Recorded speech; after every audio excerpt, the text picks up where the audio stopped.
First నేను ఈ లాజిస్టిక్స్లో enter అయినప్పుడు నాకు చాలా మంది చెప్పిన మాట ఏంటంటే, ఇది చాలా రిస్క్ అని చెయ్యలేవు, అందులో ఇందులో చాలా ఛాలెంజెస్ ఉంటాయని చెప్పారు.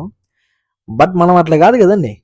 మనకి నచ్చిన పని ఎంత కష్టమైనా, ఎంత రిస్క్ అయినా, మనకి నచ్చిందంటే దాని పట్టుదల మీద వెళ్ళిపోయినాం అనుకో, అది ఎంత రిస్క్ అయినా కూడా మన కష్టానికి ఫలితం కంపల్సరీ దొరుకుతుంది.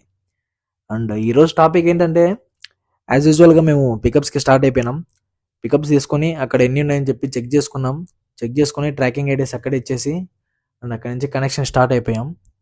అండ్ మేము నెక్స్ట్ మంత్ న్యూగా ఫ్రాంచైజీ కూడా ఓపెన్ చేస్తున్నాం. ఆల్రెడీ 3 ఉన్నాయి. ఇప్పుడు ఇంకోటి న్యూగా ఓపెన్ చేద్దామని చెప్పి ప్లాన్ చేస్తున్నాం. అండ్ దాని అప్డేట్స్ కూడా నేను త్వరలో ఇస్తాను. అండ్ చాలామందికి ఉండొచ్చు ఇది డొమెస్టిక్ లేదా ఇంటర్నేషనల్ గురించి షిప్పింగ్ చేయాలని చెప్పేసి చాలామందికి ఇంట్రెస్ట్ ఉంటుంది. బట్ ప్యాషన్ ఉంటుంది. బట్ ఏంటంటే రిస్క్ లేదా సపోర్ట్ లేక ఆగిపోతుంటారు.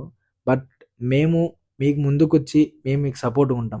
మీరు ఫ్రాంచైజీ ఓపెన్ చేయాలని అనుకుంటే బయోలో కనిపిస్తున్న నెంబర్కి కానీ లేదా స్క్రీన్ పైన కనిపిస్తున్న నెంబర్కి కానీ కాల్ చేయండి. ఫైనల్లీ సైనింగ్ ఆఫ్, నేను మీకు